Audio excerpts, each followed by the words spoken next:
Discount price में एकदम आधे दाम पे दे रहा हूँ साहब। नहीं चाहिए। अरे आप देखो तो सही, अरे बहुत अच्छा क्वालिटी। अरे भाई एक बार पुराना नहीं चाहिए। क्वालिटी देखो क्वालिटी। ओ मैडम जी देखो ना, मैडम जी लो ना, अच्छी क्वालिटी का है मैडम जी, एकदम अच्छा क्वालिटी का है मैडम जी। अरे क्यों परेशान कर रहे हो, एक बार बोल दिया ना नहीं चाहिए। ओ भाई वो देखो ना, मैडम को कुछ हुआ है? कुछ नहीं हुआ उसे। अरे सो वो रही है वो। गर्दन से खून आ रहा है। क्या? हाँ मैडम के गर्दन से सुची। खून आ रहा है साहब। सुची वो देखो सुची वो देखो सुची।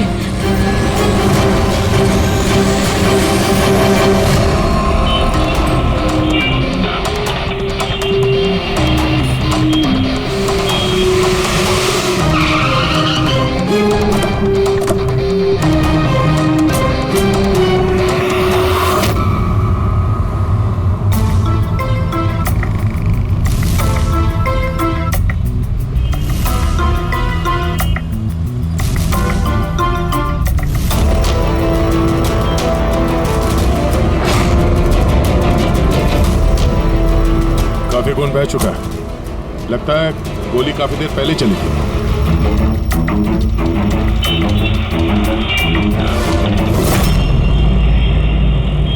ये सब कैसे हुआ मिस्टर आशुतोष। अच्छा, और इनका नाम क्या है? ये मेरी बीवी, मेरी वाइफ सुची, मेरा मतलब है मेरी एक्स वाइफ सुची। Ex wife? ये सब कैसे हुआ? पता नहीं सर, मुझे कुछ पता नहीं चला सर। कुछ मालूम नहीं? तुम्हारी एक्स वाइफ तुम्हारे बगल वाली सीट पे बैठी थी, उस पर गोली चली और तुम्हें कुछ मालूम नहीं? कैसे हो सकता है? मेरा आशु कभी झूठ नहीं बोलता। अगर वो कह रहा है कि उसे पता नहीं चला तो आई एम श्योर उसे पता नहीं चला होगा। आप जी, मैं मिहिका, इनकी प्रेजेंट वाइफ।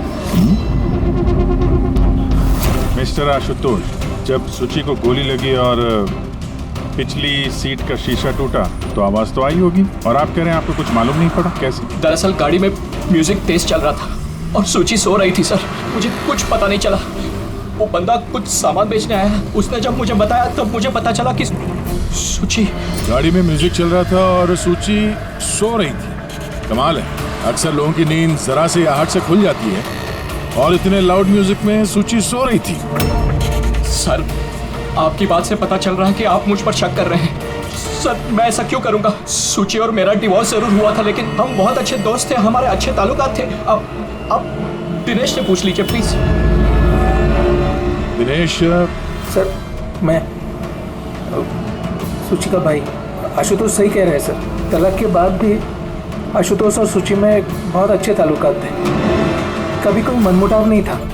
अच्छा, तो आप लोग जा कहाँ रहे थे? हमारी बेटी रूही की बोर्डिंग स्कूल से लौट रहे थे। तो ये सुची कार में बैठते ही सो गई या बाद में? सर, दरअसल हमारे बीच में बहस हो रही थी। आशुतोष, रूही का स्कूल बहुत अच्छा है, हमें उसे उस स्कूल से नहीं निकालना चाहिए। सूची, ये स्कूल बहुत ही महंगा है, मैं इसकी फीस अफोर्ड नहीं कर सकता हूँ। लेकिन मैं कर सकती हूँ, और मैं अपनी बेटी की एजुकेशन में कोई कॉम्प्रोमाइज नहीं करने सूची, वाली। मैं तुमसे पैसे नहीं ले सकता। क्यों? ओह, तुम्हारा मेल ईगो आगे आ जाता है ना कि मैं तुमसे ज्यादा कमाती हूँ। चाहते हो हमारे डिवोर्स की भी यही वजह थी। एक औरत एक आदमी से ज्यादा कामयाब कामयाबी कैसे हो रिश्तों में सकती होनी है? चाहिए, पति पत्नी में नहीं। मुझे तुमसे कोई बहस नहीं करनी है, और ना ही इस बारे में कोई और बात करनी है। रूही इसी स्कूल में रहेगी। उसके बाद हमारे बीच में कोई बात नहीं हुई, मुझे लगा कि वो सो गई। अच्छा, ये जब झगड़ा हो रहा था तो गाड़ी कहाँ पे थी, किस इलाके में? सर, लिंक रोड के सिग्नल पे, केपी थिएटर के पास। और फिर उसके बाद कौन सा रास्ता लिया आप लोगों ने? सर, वहाँ से फिर मैंने लेफ्ट लिया पानी फ्लाईओवर की तरफ। और सीधा यहाँ पे आ गए? जी सर। यानी करीब 2 किलोमीटर तक ये गाड़ी चली, तो इस 2 किलोमीटर के बीच में ही कहीं पे गोली चली है सूची। पंकज, एक काम करो, केपी थिएटर से लेके यहाँ से इधर 2 किलोमीटर दूर तक चेक कर लो, कहीं पे कोई सबूत वगैरह मिलता है क्या? मतलब कांच वगैरह का टुकड़ा टूटा होगा, वो देख लेना, और पैदल जाना। 2 किलोमीटर सर? पैदल चलो। गोली बड़ी अजीब एंगल से लगी है, ये नीचे है, गोली ऊपर से नीचे की तरफ आई है।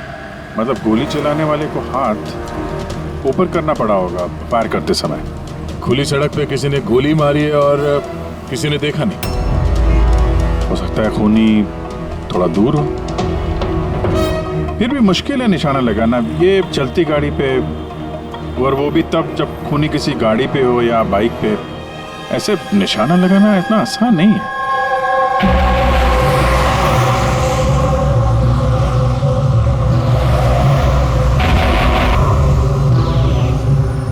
रास्ते में कहीं पे गाड़ी रोकी थी तुमने?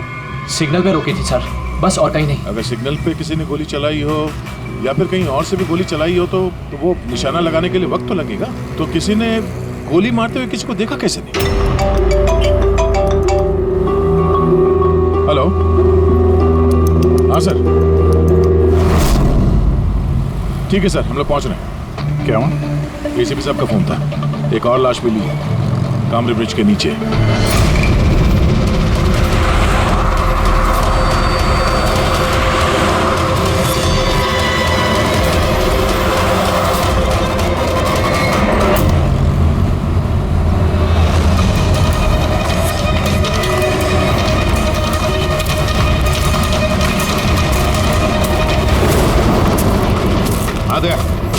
सर, आपको पता कैसे चला इस लाश का? लोकल पुलिस को आसपास के लोगों ने कंप्लेंट दी थी। 2 घंटे पहले लाश मिली है। सिर के पीछे घाव है और पीठ पर भी गोली का निशान।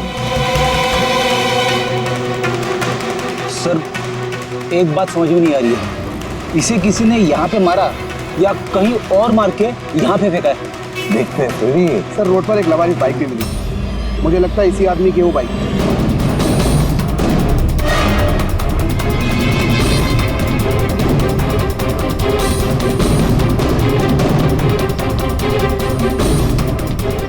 Skid mark. सर, ऐसा लगता है ये आदमी बाइक पे जा रहा होगा, किसी ने पीछे से गोली मार दी, डिसबैलेंस हो गया, गाड़ी बाइक स्किड होके किसी चीज से यहाँ पे टकराई होगी और उसकी बॉडी यहाँ नीचे गिर गई। सर पे चोट उस वक्त लग गया होगा।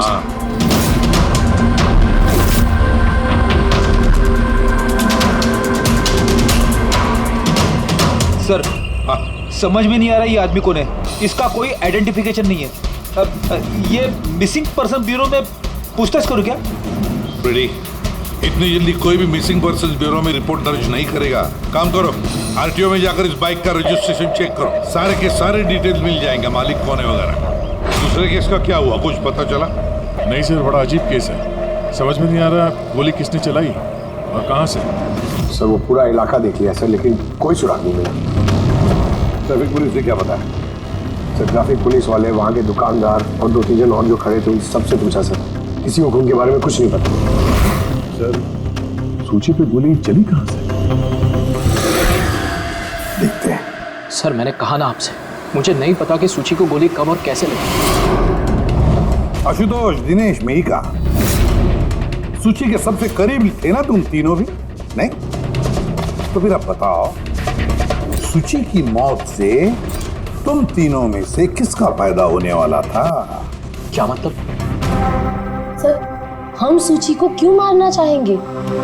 उससे मेरी सगी बहन थी, सगी बहन, मैं अपनी बहन को क्यों मारूंगा सर? करोड़ों रुपयों के लिए। और क्या? करोड़ों रुपयों के लिए। मुझे क्या फायदा हो सकता था? मेरा और सूची का तो ऑलरेडी डिवोर्स हो चुका था। हो सकता है डिवोर्स ही वो वजह हो। डिवोर्स के बाद भी मैं और सूची बहुत अच्छे दोस्त थे, दोस्त की तरह बर्ताव करते थे। ये भी तो हो सकता है ना कि तुम्हारी अपनी पहली बीवी के साथ जो दोस्ती थी वो शायद तुम्हारी दूसरी बीवी को पसंद ना आई। सर, आप ये कैसी बातें कर रहे हैं? मुझे इनकी दोस्ती से क्या प्रॉब्लम होगी? मुझे इनकी दोस्ती से कोई प्रॉब्लम नहीं थी, मैं बिल्कुल भी इनसिक्योर टाइप की लड़की नहीं हूँ। अगर सूची की हत्या तुम तीनों में से किसी ने नहीं की तो फिर किसने मारा सूची को? किसने मारा? मैं बताता हूँ आपको। सूची एक एनजीओ में काम करती थी, उसने वहां पर शैली नाम की एक अकाउंटेंट का भांडाफोड़ किया था, क्योंकि शैली पैसे को लेकर हेराफेरी कर रही थी। तुम्हें लगता है कि शैली का हाथ हो सकता है सबके पीछे? जी हाँ सर, कई बार शैली ने उसको धमकी भी दी थी। सर, मुझे तो लगता है कि ये काम पृथ्वी का हो सकता है। अब ये पृथ्वी कौन है? बड़ा ही बदतमीज किस्म का इंसान है, रोमियो टाइप। सूची ने पुलिस में कंप्लेन भी की थी उसके खिलाफ, कुछ दिन के लिए जेल भी गया था। ठीक है, तुम तीनों जा सकते हो। Thank you sir. Thank you sir.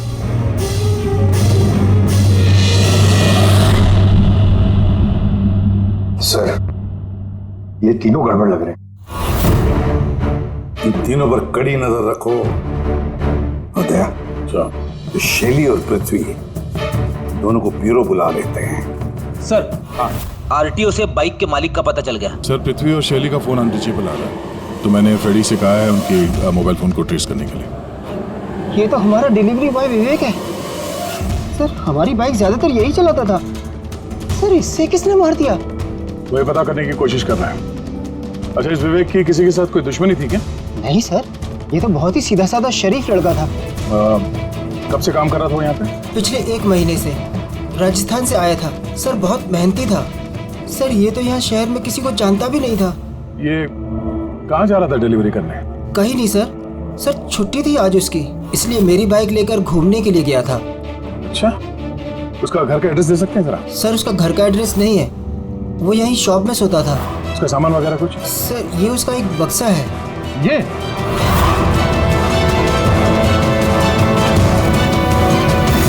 Sir, ये विवेक के बॉक्सेस और सारे सामान चेक किए मैंने, उसमें ये सर्कस के पैम्फलेट्स के अलावा और कुछ नहीं मिला। या तो उसे सर्कस बहुत ही ज्यादा पसंद होगा, या फिर अपने फ्री टाइम में ये पैम्फलेट बना के वो पैसे कमाता होगा। एक ऐसा मर्डर जिसमें सस्पेक्ट ही नहीं है।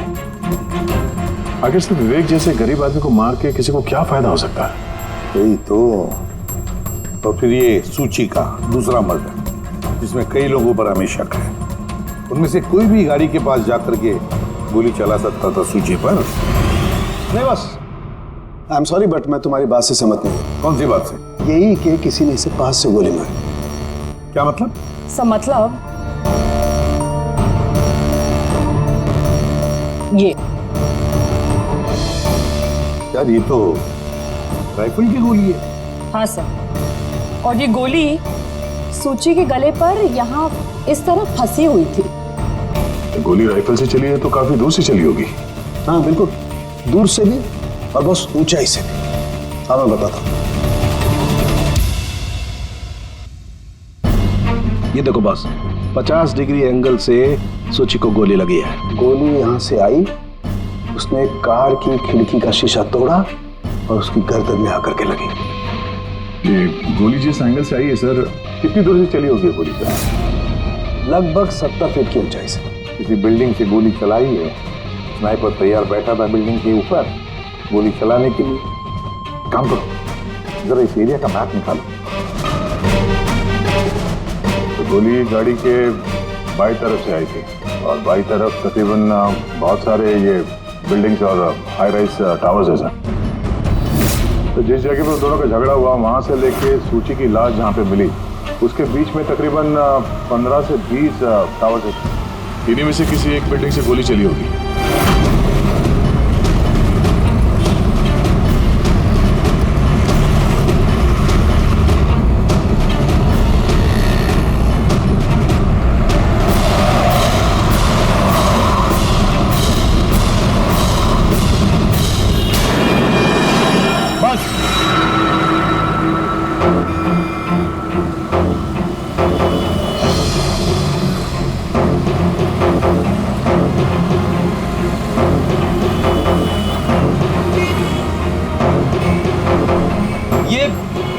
अभिजीत सर के हाथ में क्या? मार्क है फ्रेडी, ठीक उसी हाइट पे जिस हाइट पे सूची पे गोली लगी थी। मेरे हाथ में ये डिजिटल डिस्टेंस रीडर है। इससे ये लेजर लाइट उस मार्क पे अगर ठीक जाता है तो इसका मतलब है कि गोली यहाँ इसी बिल्डिंग से चली है। थोड़ा कॉम्प्लिकेटेड है। ठीक है, ये अभी करके देखते हैं। हाँ दया, मैं तैयार हूँ। ओके अभिजीत, थोड़ा राइट में आना, राइट में। हाँ हल्का, थोड़ा लेफ्ट, बस बस बस, थोड़ा पीछे, थोड़ा पीछे। ये देखा, ये लेजर ठीक उस मार्क पे हिट नहीं कर रहा, लग नहीं रहा वहां पे। गोली ऐसे नहीं चली सर। एग्जैक्टली। अरे ये स्नाइपर के पास ज्यादा वक्त थोड़ी ना होगा निशाना इधर उधर करने के लिए, जब उसने सूची पे गोली चलाई। एक काम करते हैं, किसी और बिल्डिंग में देखते हैं। ठीक है, चलो।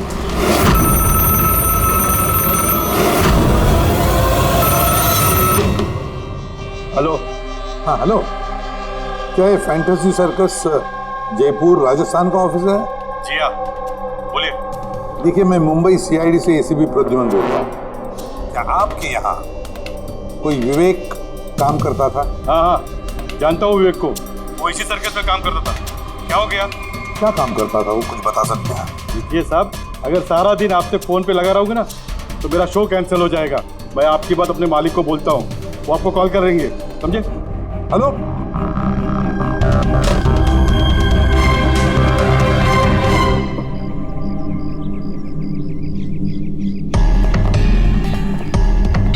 कमाल है सर, बिल्डिंग में वॉचमैन ही नहीं था। लगता है गोली यहीं से चली होगी। देखते हैं। हाँ अभिजीत, रेडी है?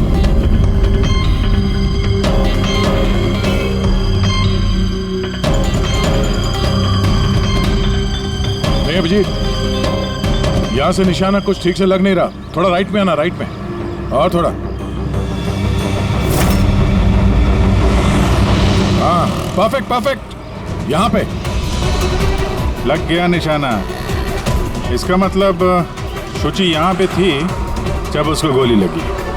पंकज, फ्रेडी, जरा देखो आसपास, उस स्नाइपर ने कोई सुराग छोड़ा है क्या? लेकिन यार दया, यहाँ पे कोई स्पीड ब्रेकर तो है नहीं। ऐसा कौन सा स्नाइपर था जो वहाँ बिल्डिंग पे बैठ के इतनी तेज चलती हुई गाड़ी पे ऐसा निशाना लगाए जो शुचि की गर्दन पे जाके लगे? हाँ ये बात तो है। आशुतोष, जब तुम्हारी गाड़ी ये यहाँ पर थी जी, तभी किसी वजह से तुम्हारी गाड़ी को स्लो करना पड़ा हो या फिर रोकना पड़ा हो, कुछ याद है? हाँ सर, मैं जब ड्राइव कर रहा था तो गाड़ी के आगे एक भिखारी आया था। मुझे ब्रेक मारनी पड़ी थी। भिखारी? हाँ क्या हुआ? इस तरफ कुछ भी नहीं है। कुछ भी नहीं? वहां भी कुछ नहीं है सर। ये भिखारी दिखने में कैसा था? सर, उसके एक हाथ में बैसाखी थी, लाल रंग का पोटला, गले में गमछा और शायद आधा गंजा था। अभिजीत, इस फ्लाईओवर के नीचे बहुत भिखारी बैठे हुए होते हैं, उन्हीं में से कोई एक होगा। मैंने सुना जो आशुतोष ने बताया भिखारी के बारे में। मैं यहाँ नीचे जाके देखता हूँ। कौन हो तुम लोग? इससे पूछ के यहाँ पे आए? तुम यहाँ के वॉचमैन हो, ड्यूटी पे क्यों नहीं थे? मेरी मर्जी। और तुम कौन होते हो मुझे ड्यूटी सिखाने वाले? सीआईडी। सीआईडी? चाहते हो तुम्हारे वजह से यहाँ पे एक औरत का खून हो गया? मेरी वजह से खून? किसी ने यहाँ छत से नीचे एक औरत पे गोली मारी, क्या जानते हो उसके बारे में?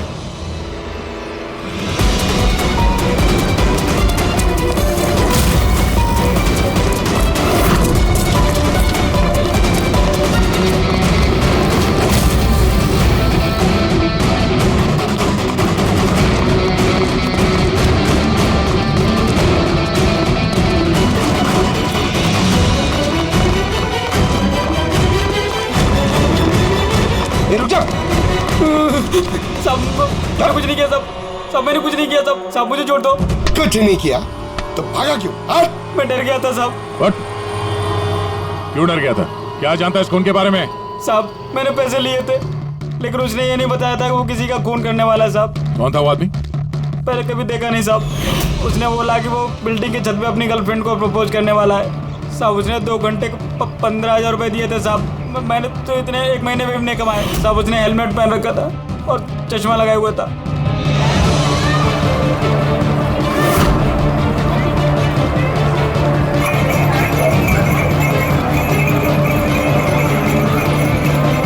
अरे सुनो भाई, ओ भाई साहब, ये एक ऐसे आदमी को देखा है जो लाल गमछा बांधता है, अरे लाल रंग की पोटली रखता है और बैसाखी से चलता है? क्या? अरे सुनो भाई, यार एक आदमी को देखा है तुमने जो लाल रंग का गमछा बांधता है, पोटली है उसके पास लाल रंग की, बैसाखी से चलता है? नहीं देखा?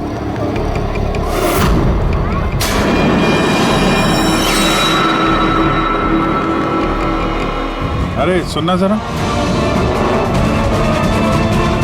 अरे सुनो भाई, बात करनी है यार। अरे ए, क्या कर रहा है भाई?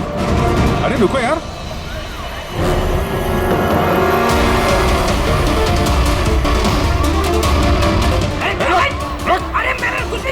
अरे मैं भिखारी हूँ, मेरे पास पैसे भी से कुछ भी नहीं है। अरे कौन हो, छोड़ दो मुझे। अपाहिज होने का नाटक कर रहा है। तुझे मालूम है बिना पैर के आदमी कैसे जीता है?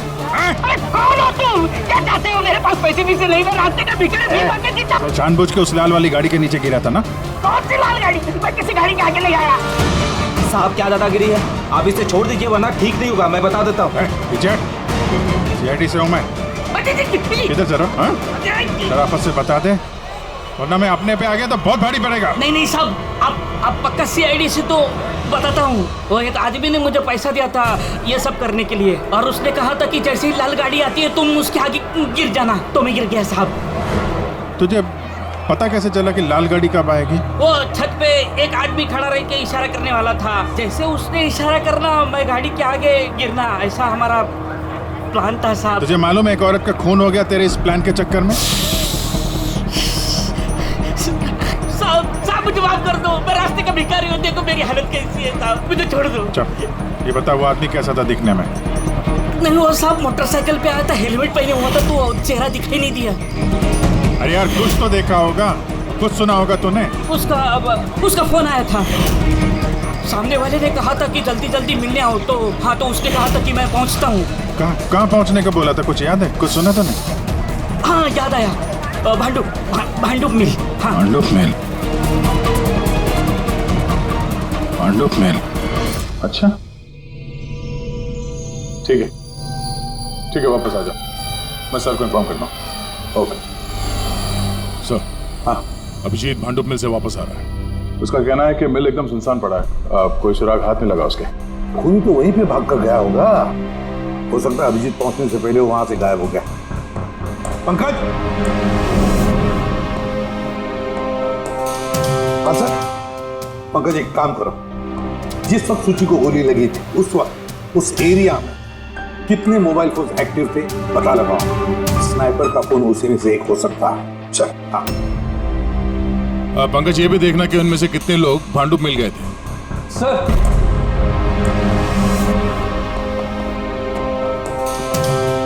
सर अब ये शैली है, एनजीओ अकाउंटेंट। सूची एक एनजीओ में काम करती थी, उसने वहां पर शैली नाम की एक अकाउंटेंट का भांडाफोड़ किया था।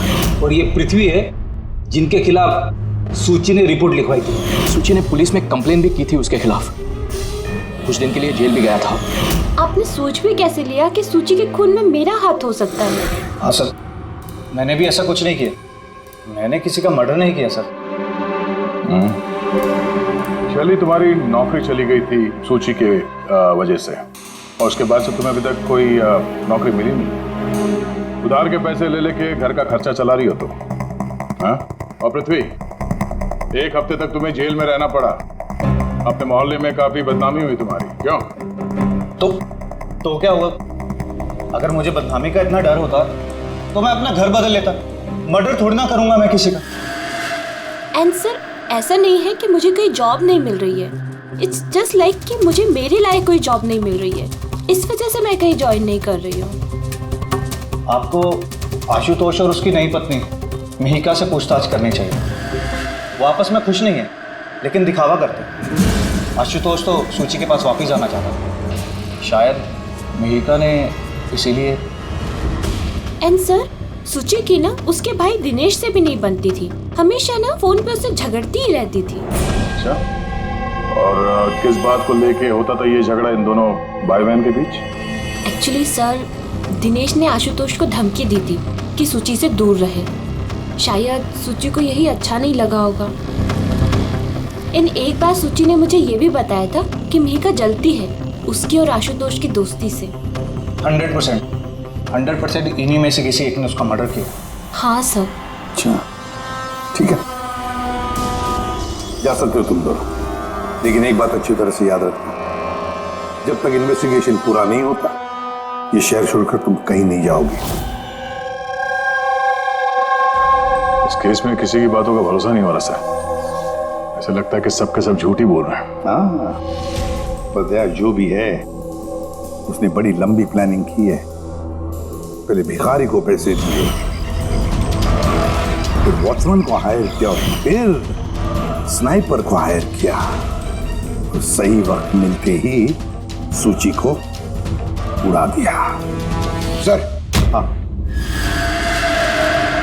सर, जिस वक्त सूची को गोली चली थी सर, उस वक्त ब्रिज के आसपास 2000 लोगों के मोबाइल एक्टिवेट थे। तो उसमें से कौन सा मोबाइल फोन भांडू पुल की तरफ गया देखा?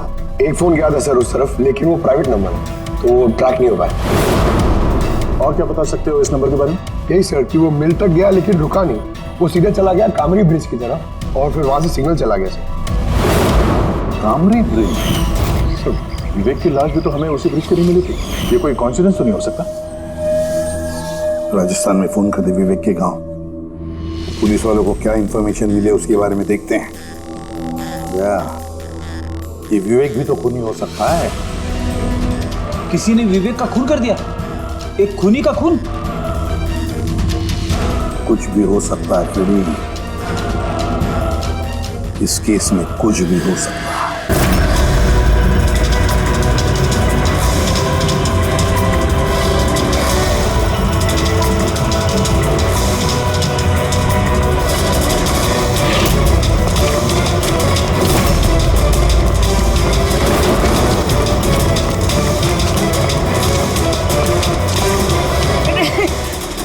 अबे बार बार भागता क्यों है? अरे हाँ, बार बार मेरे पीछे पड़ते हो, क्यों पड़ते हो मेरे पीछे? बात करनी है तेरे से। मुझे नहीं बात करनी है। तो बहुत हुआ साहब, आप हम लोगों को इस तरह परेशान नहीं कर सकते। कोई परेशान नहीं कर रहा, हम अपना काम कर रहे हैं। जाओ। हमको कुछ नहीं सुनना है, जाइए यहाँ से। अरे एक आदमी का खून हो गया, समझ में नहीं आता। हाँ तो क्या हम लोगों ने खून किया है? हाँ, हम लोग गरीब लोग हैं, भीख मांग के खाते हैं, तो इसका मतलब हम पे इल्जाम डाल देंगे आप लोग? हाँ देखो ना।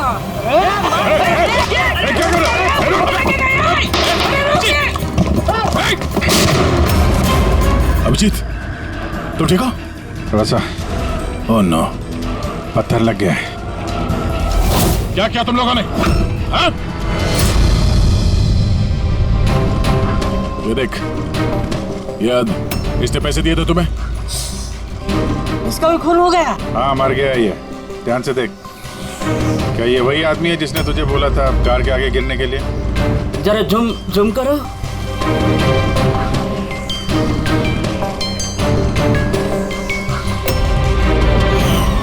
ऐसी घड़ी उसने भी पहनी थी। शायद जिसने पैसे दिए होंगे इस आदमी को, उसी ने सबूत मिटाने के लिए इसे भी मार दिया। हाँ पंकज। हाँ अच्छा। ओह ठीक है ठीक है। Okay thank you. पंकज का फोन था, बता रहा था कि विवेक राजस्थान में किसी सर्कस में काम कर रहा था, निशानेबाज था। 1 महीने पहले उसने सर्कस की नौकरी छोड़ दी। कह रहा था कि मुंबई में कोई अच्छी नौकरी लगी है उसे, और हाँ जाते जाते वहां से वो राइफल वो भी चुरा के ले गया। राइफल चुरा के आया था? सुच्चे की सुपारी लेकर आया होगा यहाँ पे, और ये दुकान पे इसलिए काम कर रहा था ताकि किसी को शक ना हो। हाँ, और इस पूरे जुर्म का जो मास्टरमाइंड है वो राजस्थान तो गया होगा इस विवेक को सुपारी देने के लिए। है कौन ये मास्टरमाइंड जो आंखों के सामने रहकर भी नजर नहीं आ रहा है?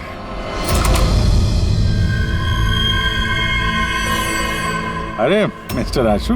सर आप लोग यहाँ? मिस्टर आशु, उस आदमी का पता चल गया है जिसने सुची पे गोली चलाई थी। That's a great news. आपने पकड़ लिया उसे? विवेक नाम है उसका। आप लोग किसी विवेक को जानते हो? नहीं तो। कमाल है, आप किसी विवेक को नहीं जानते हो, मगर 15 बार कॉल किया आपने अपने मोबाइल से। क्या? सर मैं जब किसी विवेक को जानता ही नहीं हूँ तो मैं उसे फोन क्यों करूँगा? सिर्फ इतना ही नहीं, उससे मिलने तुम राजस्थान भी गए थे। सर्कस में उसकी गोली चलाने की कला तुम्हें इतनी पसंद आ गई थी कि सूची को मारने का कॉन्ट्रैक्ट भी दे दिया उसे। क्यों? एक मिनट सर, एक मिनट। ये बात सच है कि मैं बिजनेस ट्रिप के लिए राजस्थान गया था, लेकिन मैं कोई सर्कस में नहीं गया था। और मैं जब कोई विवेक को जानता ही नहीं हूँ तो मैं उसे फोन क्यों करूँगा? तो क्या ये तुम्हारे फोन रिकॉर्ड झूठ बोल रहे हैं? सर ये हो सकता है कि मेरे फोन से किसी और ने फोन किया हो मेरी गैर मौजूदगी में। अच्छा, तो आप अपना फोन ऐसे ही लापरवाही से इधर उधर छोड़ देते हैं क्या? नहीं सर। हाँ सर। अच्छा ठीक है sir, okay sir. Doctor Salunkhe का फोन था, हमें फॉरेंसिक लैब में बुलाया आशुतोष को लेके।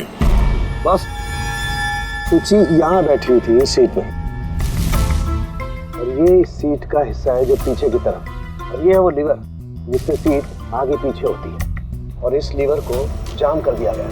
देखो, लीवर को जाम कर दिया गया है। हाँ यार, बस यही सुना कैसे? इसके लिए आपने हमको वहां से बुलाया? पंकज, क्या तेरी पूरी बात सुनो ना। सुराग ये नहीं है कि ये लीवर अटका हुआ है, सुराग ये है कि इसे जानबूझकर पीछे अटकाया गया। और सर सीट जानबूझ के कोई खराब क्यों करेगा? यही तो हम लोग भी सोच रहे थे। आशुतोष, ये तुम्हारी इस गाड़ी की सीट कब से ऐसी है, कब से पीछे अटकी पड़ी है? सर परसों रात तक तो ठीक थी, लेकिन कल सुबह जब निकला तो रिक्लाइन काम नहीं कर रहा था। मेरे पास ठीक कराने का वक्त नहीं था, इसलिए ऐसे ही निकल पड़ा। तालुम के साहब, सीट खराब होने का इस केस से क्या लेना देना? लेना देना है पहले, और लेना देना यह है कि खूनी चाहता था कि सीट पीछे अटकी रहे ताकि सूची की पोजीशन ऐसे रहे पीछे की तरफ। सर, अगर वो आगे बैठती या पीछे बैठती तो उससे खूनी को क्या फर्क पड़ता? खूनी तो गोली चलाने वाला था ना। यार पंकज, तुम एक काम करो, यहाँ ड्राइविंग सीट पे बैठ। सारिका, तुम सूची की जगह। हाँ। अब मान लो कि मैं सूची हूँ, तो जब मैं इस सीट पे बैठी थी तब मेरा सर ऐसे था। बस सूची का सर यहाँ होने का फायदा खूनी को तब मिलता जब उसका एम सूची नहीं, ड्राइविंग सीट पर बैठा हुआ आदमी होता, मतलब आशुतोष होता। लेकिन आशुतोष को किसी भी वजह से बहुत जबरदस्त ब्रेक लगाना पड़ा। ब्रेक की वजह से झटका लगा और झटके में सूची आगे आई, और बॉस गोली आशुतोष को लगने की बजाय सूची को लग गई। सर इसका मतलब आशुतोष खूनी नहीं है, बल्कि कोई उसका खून करना चाहता है।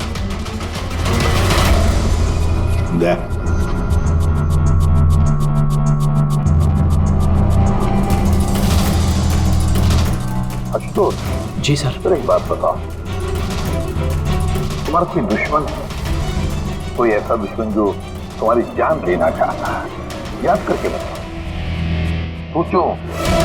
नहीं सर, मेरी किसी से कोई दुश्मनी नहीं है। नहीं कैसे आशुतोष, कोई तो होना चाहिए जिसने उतनी प्लानिंग की है तुम्हारी जान लेने की, सीट को भी जाम कर दिया। नहीं सर, ये हो ही नहीं सकता, क्योंकि ये गाड़ी की एक ही चाबी है और वो चाबी हमेशा मेरे पास ही रहती है। मुझे तो खुद समझ में नहीं आता सर कि ये सब क्या हो रहा है। कोई बात नहीं आशुतोष, वो जो कोई भी है हम पता करने की कोशिश करेंगे कि कौन है वो जो तुम्हें मारना चाहता है। ठीक है, चलो चलते हैं, आ जाओ। जी सर। सर हमने आशुतोष को जाने क्यों दिया? अगर खूनी ने फिर से हमला कर दिया तो? देखते रहना पंकज, अब हम आशुतोष की हर मूवमेंट को ट्रैक करेंगे, हर बात हमें सुनाई पड़ेगी। सर वो किसे? मैंने ट्रांसमीटर बग जो लगाया है।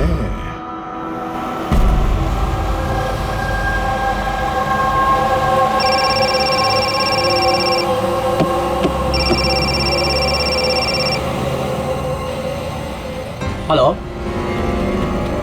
हाँ बोलो। अच्छा, तो आ जाओ घर पे। वहां पर वो जगह तो बंद है ना? ठीक है, आता हूं।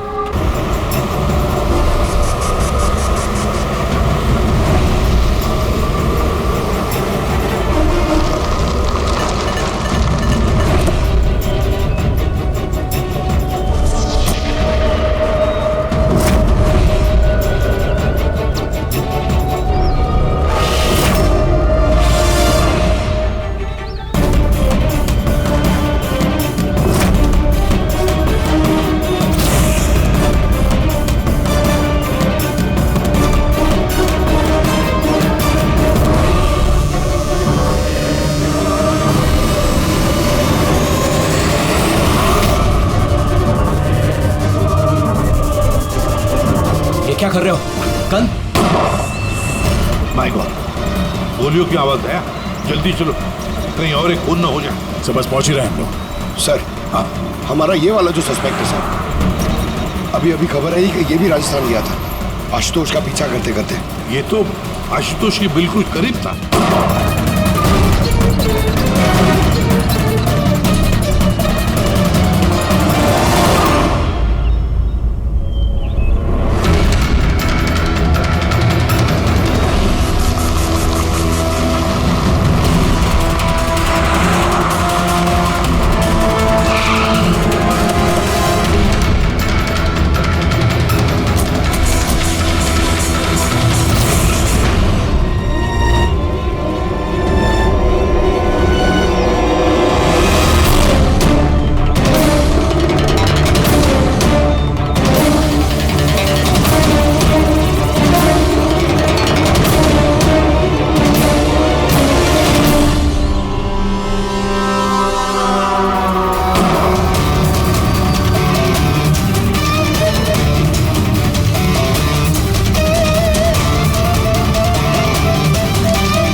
दिनेश, सर मैं सुची का भाई। मर गया सर। मैंने कुछ नहीं किया सर। ये मुझे मारना चाहता था सर। ये मारना चाहता था मुझे। क्यों मारना चाहता था इसमें? सर इसे लग रहा था कि इसकी बहन की बर्बादी का जिम्मेदार मैं हूँ। शादी के बाद सुची डिप्रेशन में चली गई थी और उसे अपने आप को मारने की भी कोशिश की। और ये सब मैं नहीं जानता था सर, बिल्कुल नहीं जानता था। जाने अनजाने में इन दोनों की मौत का जिम्मेदार मैं बना हूँ। जाने अनजाने। पंकज, इसे जरा छांव में बिठा दो। मेरी फोरेंसिक लैब भेज दो।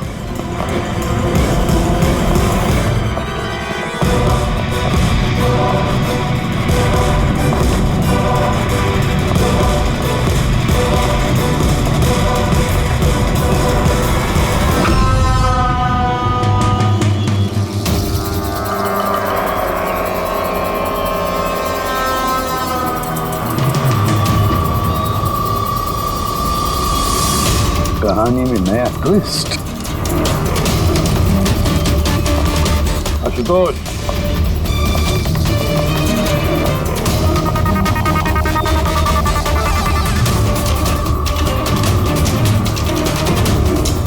जानते हो क्या है ये?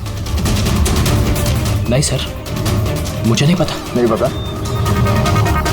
अभी जान जाओगे। पंकज, तलाशी लो उनकी। मगर क्यों? हाथ ऊपर करिए, पता चल जाएगा आपको। सर मैंने कुछ नहीं किया, मैं बेकसूर हूँ। आप मेरी तलाशी क्यों ले रहे हैं? मेरा यकीन मानिए सर, मेरे पास कुछ।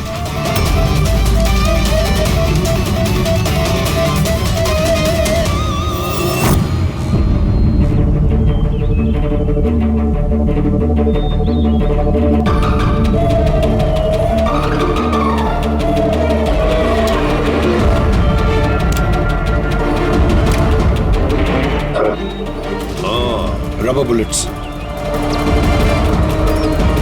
मुझे नहीं पता सर, इससे क्या साबित होता है? क्या साबित होता है? हाँ? तुमने इस गन से दिनेश का खून किया, असली बुलेट से। हाँ? तो फिर ये गन कैसे आई तुम्हारे पास? और वो नकली रबर बुलेट कैसे फायर हुआ और कब?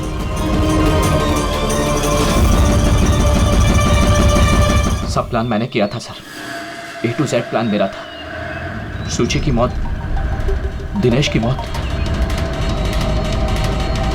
और वो प्लान भी यही था कि आप लोगों को यही लगे कि सुची की मौत गलती से हुई थी, बल्कि असली टारगेट मैं था और आप लोगों का शक दिनेश पर जाए। लेकिन सारा प्लान मिट्टी में मिल गया, सब कुछ मिट्टी में मिल गया। क्यों मारा तुमने सूची को? क्या मिला तुम्हें सूची को मारकर? सूची मेरी बेटी रूही को लेकर हमेशा हमेशा के लिए देश छोड़कर जा रही थी सर, और ये बात उसने मुझसे छिपाई थी। आप ही बताइए सर, अपनी इकलौती बेटी को खुद से दूर कैसे करने देता? और इसलिए तुमने विवेक को, उस शार्प शूटर को पैसे दिए अपनी बीवी सूची की जान लेने के लिए। और जैसे उसने काम खत्म कर दिया तुमने उसे भी मार डाला। तूने दिनेश को ऐसा क्या कहा कि वो तुम्हें मारने के लिए यहाँ पर आ गया? मैंने मिहिका को दिनेश के पास भेजा था। क्या? हाँ दिनेश, मुझे अभी पता चला कि आशुतोष ही तुम्हारी बहन की मौत का जिम्मेदार है और वो तुम्हें भी मारना चाहता है। नहीं नहीं, मैं उसे छोड़ूंगा। दिनेश, पागल हो गए हो क्या? खून करोगे तुम?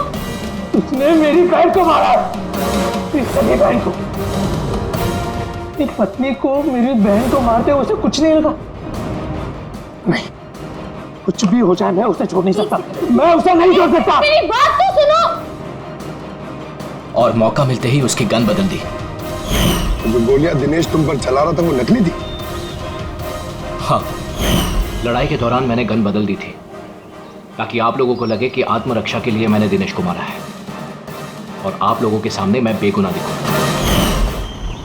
क्या छोड़ा तुमने अपनी बच्ची के लिए? ना मां ना बाप। उसी बच्ची को पाने के लिए तुमने उसी की मां को मार डाला और फिर इस जुर्म में तुम भी जिंदगी भर जेल की सलाखों के पीछे सड़ते रहोगे। बताओ आशुतोष, क्या मिला तुम्हें अपनी बच्ची को इस तरह से अनाथ करके? क्या मिला?